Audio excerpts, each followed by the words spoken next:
प्रिय बच्चों, सुप्रभातम। मैं चंद्रहास मिश्र। पिछले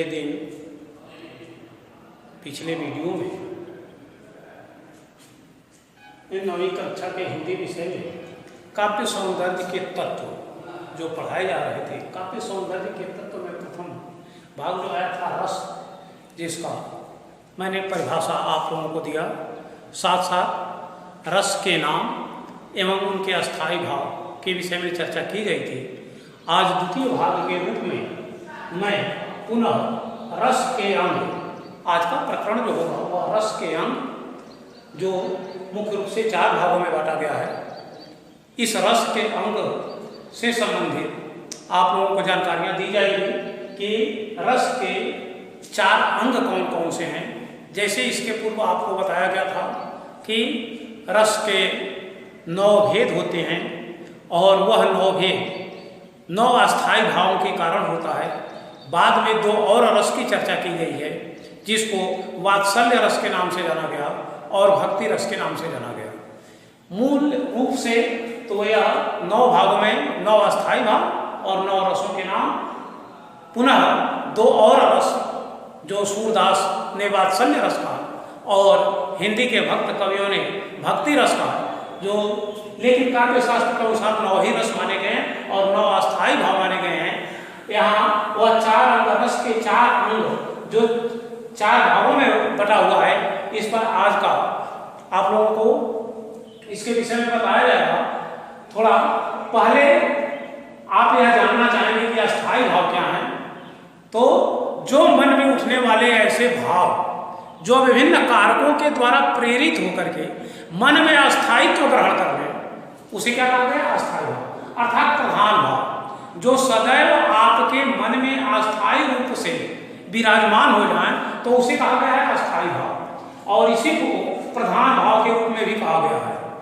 यह रस के अंग का प्रमुख भाग है, अर्थात रस के 4 अंग बताए गए और उन 4 अंगों में पहला अस्थायी भाव, दूसरा विभाव और तीसरा अनुभाव, चौथा जो है वह संचारी भाव, जिसे व्यभिचारी भाव भी कहा जाता है।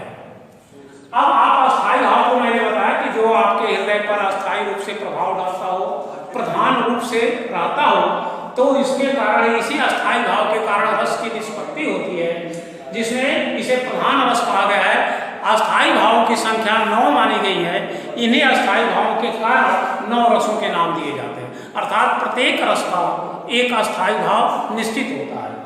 दूसरा नंबर का आता है विभाव, अर्थात रस के अंग में दूसरे अंग के रूप में विभाव आता है और इस विभाव का मतलब होता है जो सदैव अस्थायी भाव को उद्बोधन का काम करे, अर्थात वे भाव जो अस्थायी भाव को उद्बोधक का कारण बन जाता हो, उसे कहते हैं विभाव।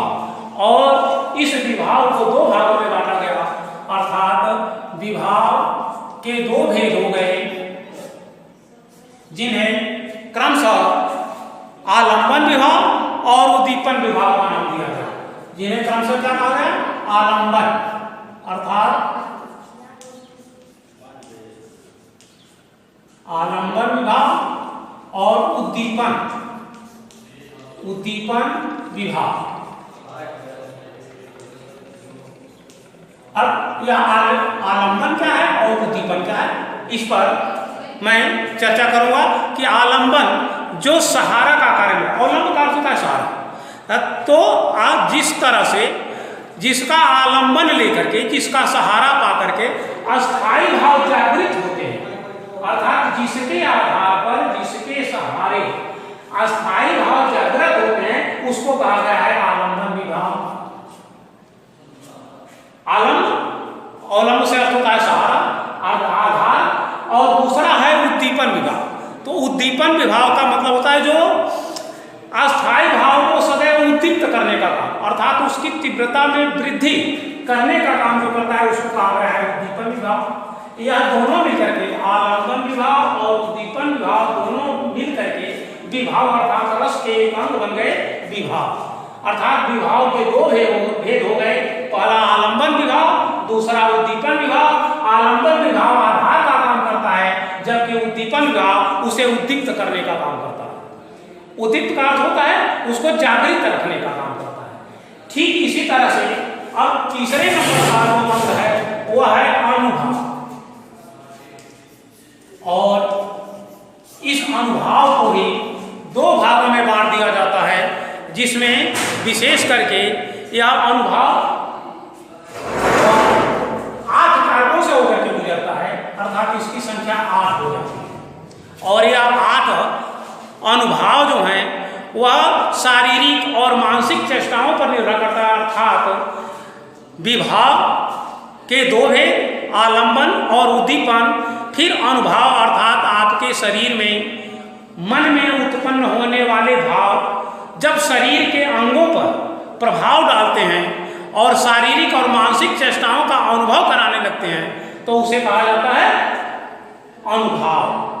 अर्थात शरीर के अंगों के माध्यम से जो मन में उठने वाले भाव हैं जब वे उद्दीप्त होते हैं और शारीरिक चेष्टाओं का अनुभव कराता है, शारीरिक और मानसिक यह दोनों मिलकर के इसको कहा जाता है अनुभाव, जिसमें अनुभाव की संख्या 8 मानी गई है।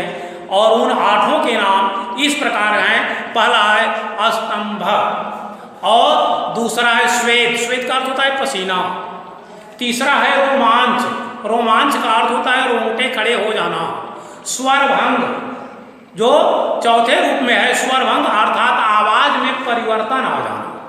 यह सब शारीरिक और मानसिक चेष्टाएं हैं जो अनुभाव के भेद के रूप में आते हैं। इसके बाद 5वां जो होता है कंप, कंप का अर्थ होता है शरीर का कांपना। लेकिन यह ध्यान रहे कि शरीर का कांपना मौसम और जलवायु के अनुसार न होता हो, बल्कि आंतरिक कुछ कारण के कारण, अर्थात वह शरीर का कांपना जिसके, और 5वां 6वां होता है वह है विवरणता। विवरणता का अर्थ होता है कि रंगहीनता, शरीर के रंग में परिवर्तन आ जाना, इसको कहा गया है विवरणता। इसके बाद 7वें के रूप में होता है आंसू, आंसू का होता है आंसू, अर्थात यह एक शारीरिक चेष्टा हो गई, अनायास आंखों से आंसू आना। जब हृदय पर अस्थायी भाव के रूप में प्रभाव डालता है तो उद्दीप्त करने वाले और आलंबन के कारण, आलंबन अर्थात जिसमें आंसू बहता है, और उद्दीप्त होने का अर्थात जो बाहरी चेष्टाओं के कारण वह आंसू बहने का जो कारण बन जाता है उसे उद्दीप्त कहा गया है। और इस दोनों के कारण अनुभाव में अर्थात आंखों से आंसू का बहना। 8वां जो है वह है प्रलय। यह बहुत ही विचित्र शब्द आता है। प्रलय का अर्थ होता है निश्चेष्टता, अर्थात अनुभाव में जब व्यक्ति निश्चेष्ट हो जाता है, किंग कर्तव्य विमूढ़ हो जाता है, अर्थात कुछ भी नहीं कर पाता है, चेतन शून्य हो जाता है, तो इसको कहा जाता है निश्चेष्टता। इसके बाद यह 8 भेद किसके हो गए? अनुभव के, अर्थात अनुभाव के 8 भेद हो गए जो शारीरिक और मानसिक रूप से शरीर पर प्रकट होते हैं। अर्थात इन अनुभवों को शारीरिक क्रियाओं के माध्यम से व्यक्त किया जाता है, जिसमें अभी बताया गया है कि स्वेद आदि, आंसू और स्वरभंग, कंप, विवरण, स्तंभन आदि, यह सभी अनुभव जो है वह शारीरिक क्रियाओं पर प्रभाव डालते हैं। चौथे रूप में अर्थात जो रस के प्रमुख अंग में 4 भेद बताए गए, जिसे पहला अस्थायी भाव, दूसरा विभाव, तीसरा अनुभाव, जिसमें हमने विभाव के 2 भेद बताए, अनुभाव के अभी 8 भेदों की चर्चा किया गया। अब चौथा जो होता है वह होता है संचारी भाव, अर्थात इसे संचारी भाव या इसे व्यभिचारी, यह व्यभिचारी भाव भी कहा गया, और इस व्यभिचारी भाव को ही संचारी भाव कहा गया, जिनकी संख्या अर्थात संचारी भावों की संख्या यह सदैव मन में संचरण करने वाला। कहने का तात्पर्य है कि यह मन में सदैव संचरण करता रहता है, सबके मन में करता रहता है। तब तक करता है कि जब तक अनुभाव और विभाव मिलकर के उसको अस्थायी भाव के रूप में नहीं परिवर्तन कर देता है, तब तक यह सदैव मन में संचारी भाव के रूप में रहता है।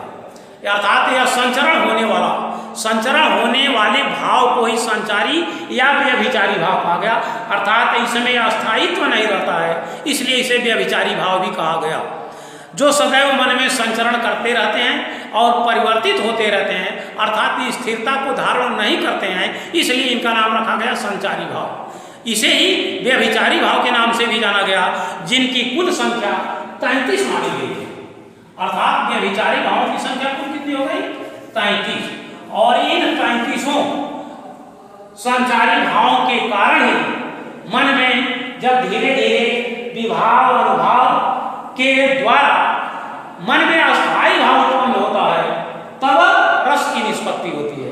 कहने का तात्पर्य है कि रस के जो 4 अंग माने गए हैं, इसमें अस्थायी भाव, विभाव, अनुभाव, संचारी भाव, यह चारों अंग मिल करके ही जब एक अस्थायी भाव का निर्माण कर देते हैं, तब रस होता है। और उस रस के कारण ही हमें आनंद की अनुभूति होती है। अर्थात रस के यह संचारी भाव भी रस के उद्दीप्त करने में सहयोग करते हैं। और इन संचारी भावों की संख्या 33 मानी गई है, जिन्हें यह कुल मिला जुला करके पहला हर्ष, विषाद आदि से लेकर के और इनकी संख्या मरण। लेकिन आपको यह ध्यान देना होगा कि पहला जो यह 33 में पहला जो है वह हर्ष है। हर्ष का अर्थ होता है प्रसन्नता, और अंतिम जो है 33 नंबर पर भी इसको रखा गया है, उसका नाम है मरण। मरण का मतलब यह नहीं हुआ कि व्यक्ति मर गया। मरण से तात्पर्य यहाँ है कि अंतिम सीमा तक, अर्थात मूर्छा और रोग आदि के बाद व्यक्ति उस सीमा में पहुंच जाए या मृत्यु ही उसका केवल अंतिम बच गया है, तो उसको कहा गया है मरण, या 33वां स्थिति होता है। अर्थात व्यभिचारी भाव का 33वां जो भाव है, 33वां शाखा, वह है मरण। इस प्रकार से इनके नाम आप चाहे तो याद भी कर सकते हैं, अथवा ऐसा इतना याद करें कि संचारी भावों की संख्या 33 होती हैं, जिनमें हर्ष, विषाद आदि से लेकर के मूर्छा, व्याधि और मरण तक का भाव होता है। और यह सभी मिलकर के, अर्थात संचारी भाव, विभाव, अनुभाव और अस्थायी भाव, यह तीनों मिल करके संचारी भाव, अनुभाव, विभाव तो अस्थायित्व को प्रदान करते हैं। और यही प्रधान भाव जब उत्पन्न हो जाता है, तो इसी अस्थायी भाव के कारण रस की निष्पत्ति होती है। अर्थात वह रस के यह 4 अंग हो गए, जिनके द्वारा ही रस की निष्पत्ति होती है। रस की निष्पत्ति से पूर्व अस्थायी भाव जो मन में उत्पन्न हो जाते हैं, तब रस की निष्पत्ति होती है। जब तक मन में अस्थायी भाव नहीं होते हैं, तब तक रस की निष्पत्ति नहीं होती है। पिछले दिन आप लोगों को जो बताया गया रस की परिभाषा, फिर रस के भेद, रस के अंग, और आज आपको बताया गया संचारी भाव तक का, अर्थात अनुभावों की विभाव की संख्या 2, अनुभाव की संख्या 8 और संचारी भावों की संख्या 33 मानी गई, जो आज के पाठ्यक्रम में इतने तक निहित है। फिर अगले 9 रसों में से आपके पाठ्यक्रम में मूल रूप से 2 ही रस पढ़ने हैं, अर्थात पहला श्रृंगार रस और दूसरा वीर रस, जिसकी चर्चा मैं अगले वीडियो में आप लोगों से करेंगे। आज बस इतना ही। धन्यवाद।